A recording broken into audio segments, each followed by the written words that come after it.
Hello guys, how are you? I think you all are fine. And मैं आपको एक dialogue सुनाने वाली हूँ। आपको फाइंड आउट करना है कि ये डायलॉग किसका है। पता चल ही जाएगा, बट सुनते सुनते एक दिमाग लगाइएगा कि ये किसका डायलॉग हो सकता है। Okay, start up. मैंने वीर छत्राणी का दुग्ध पान किया है, मेरे रक्त में राणा सांगा का ओज प्रवाहित है। चित्तौड़ के विजय स्तंभ, मैं तुमसे स्वतंत्रता और मातृभूमि की शपथ लेकर कहता हूँ कि तुम सदा उन्नत और सिसोदिया गौरव के विजय प्रतीक बने रहोगे। शत्रु तुम्हें अपने स्पर्श से मेरे रहते अपवित्र नहीं कर सकते। आई थिंक समझ में आ रहा होगा किसके वर्ड है। सोचिए, ये शब्द हैं वीर बालक महाराणा प्रताप के, जो बचपन में ही कुंभलगढ़ के विजय स्तंभ की परिक्रमा कर मेवाड़ की धूल मस्तक पर लगाकर कहा करते थे। मीन्स जब वो छोटे से थे, वीर बालक महाराणा प्रताप के बचपन में ही मतलब छोटे से ही कुंभलगढ़, क्या नाम है, कुंभलगढ़ के विजय स्तंभ, एक स्तंभ है, इसका नाम है विजय स्तंभ की परिक्रमा कर मेवाड़ की धूली, मतलब धूल जैसे सिर पर लगा के कहते हैं। ये बात जो डायलॉग है इनका, ये कहते हैं। ये डायलॉग अगर आपको याद हो जाए तो आप लोग बिना देखे लिखना है, क्योंकि मैं आपको ये क्लिक करके तो भेजने वाली नहीं हूँ, तो आपको लिखना भी है और आप वॉइस मैसेज के थ्रू भी भेज सकते हो। ओके, क्या, सुनिए ध्यान से। मैंने वीर छत्राणी का दुग्धपान किया है, मैंने वीर छत्राणी का दुग्धपान किया है, मेरे रक्त में राणा सांगा का ओज प्रवाहित है, मेरे रक्त में राणा सांगा का ओज प्रवाहित है। चित्तौड़ के विजय स्तंभ, मैं तुमसे स्वतंत्रता और मातृभूमि की शपथ लेकर कहता हूँ। चित्तौड़ के विजय स्तंभ, मैं तुमसे स्वतंत्रता और मातृभूमि की शपथ लेकर कहता हूँ कि तुम सदा उन्नत और सिसोदिया गौरव के विजय प्रतीक बने रहोगे। तुम सदा उन्नत और सिसोदिया गौरव के विजय प्रतीक बने रहोगे। शत्रु तुम्हें अपने स्पर्श से मेरे रहते अपवित्र नहीं कर सकते। ओके, चलिए अब हम स्टार्ट करते हैं इसको। ये शब्द वीर बालक महाराणा प्रताप के जो बचपन में ही कुंभलगढ़ के विजय स्तंभ की परिक्रमा कर मेवाड़ की धूली अपने सिर पर मस्तक पर लगाकर कहा करते थे। इस वीर सपूत का जन्म 9 मई 1540 ईस्वी को राजस्थान के कुंभलगढ़ में हुआ था। इनके पिता का नाम महाराणा उदय सिंह द्वितीय एवं माता का नाम रानी जीवत कंवर था। माता का नाम रानी जीवत कंवर था। महाराणा को बचपन से ही अच्छे संस्कार, अस्त्र शस्त्रों का ज्ञान और धर्म की रक्षा की प्रेरणा अपने माता पिता से मिली। महाराणा प्रताप को बचपन से ही अच्छे संस्कार मिले थे, अस्त्र शस्त्रों का ज्ञान मिला था और धर्म की रक्षा की प्रेरणा अपने माता पिता दोनों से ही मिली थी। महाराणा प्रताप उदयपुर मेवाड़ में सिसोदिया राजवंश के राजा थे। सिसोदिया जो राजवंश था उसके राजा थे। वीरता और दृढ़ प्रण के लिए इतिहास में उनका नाम अमर है। महाराणा प्रताप अकबर के सामने नहीं झुके थे, आपको पता होगा। मतलब उन्होंने घास की रोटी खा ली, वो जंगल में रहने लगे, लेकिन उन्होंने अपना सर नहीं झुकाया। अपने स्वाभिमान के लिए, अपने आत्मसम्मान के लिए उन्होंने अपनी लाइफ को या जीवन को कुर्बान कर दिया।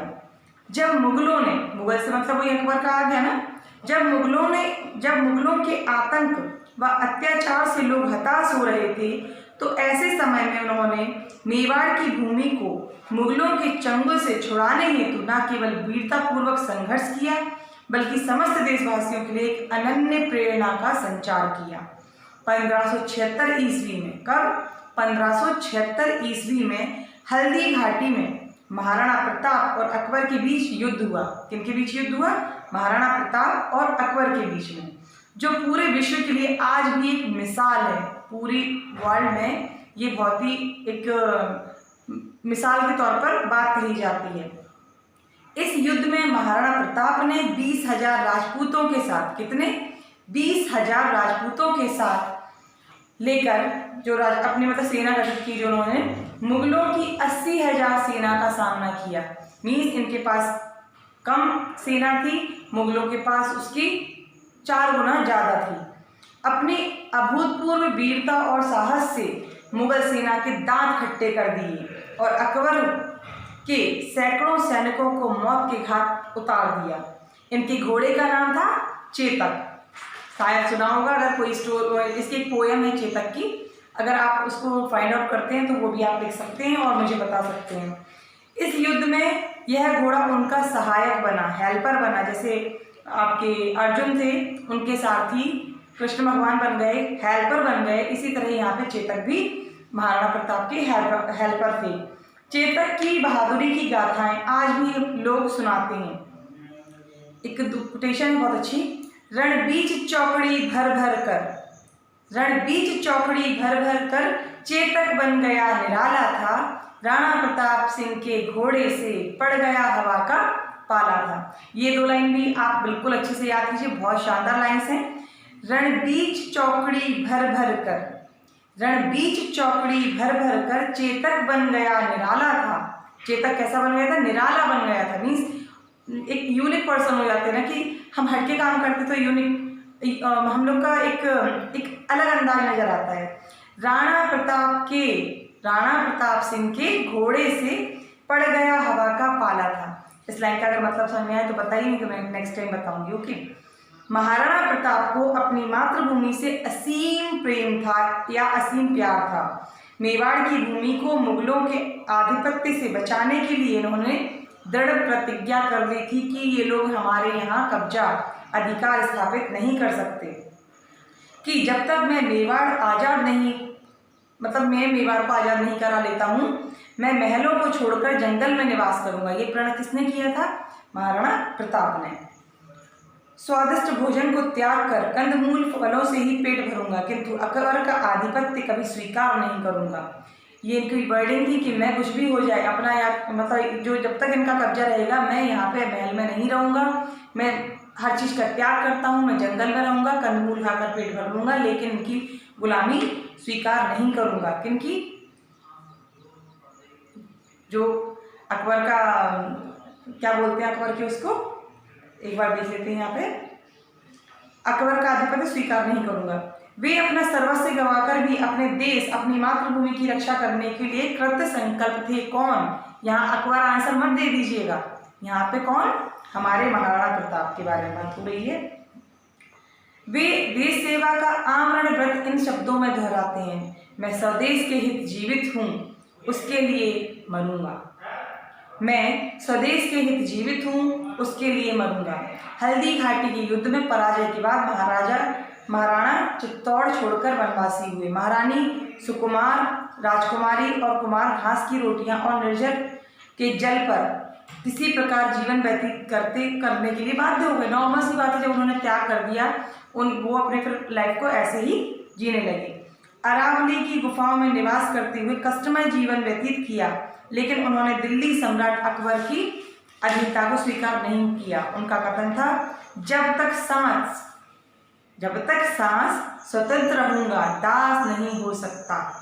संपूर्ण जीवन युद्ध करके और भयानक कठिनाइयों का सामना करके प्रताप ने जिस तरह के अपना जीवन व्यतीत किया, उसकी प्रशंसा इस संसार से मिट ना सकेगी। यह धरती हमेशा ही महाराणा प्रताप जैसे वीर सपूतों पर गर्व करती रहेगी। हमारा भारत भी धन्य है कि इसमें हमारे महाराणा प्रताप जैसे महान सपूतों ने, अनगिनत लोगों ने जन्म लिया, जो हमारे देश के गौरव को निरंतर बढ़ाते रहते हैं। नेक्स्ट टाइम मैं फिर हाजिर होंगी। चलिए इससे क्वेश्चन आंसर अगर आप समझते हैं, कुछ क्वेश्चन है जैसे महाराणा प्रताप किस वंश के थे, या महाराणा प्रताप के घोड़े का क्या नाम था, महाराणा प्रताप किसकी अधीनता स्वीकार नहीं करना चाहते थे, बचपन में महाराणा प्रताप किसकी परिक्रमा करते थे, युद्ध में महाराणा प्रताप का सहायक कौन बन गया। ये जो कुछ क्वेश्चंस हैं, अगर आप इनको बता सकते हैं तो आप बता सकते हैं। ओके, नेक्स्ट टाइम फिर मिलते हैं नए टॉपिक के साथ, तब तक के लिए बाय बाय।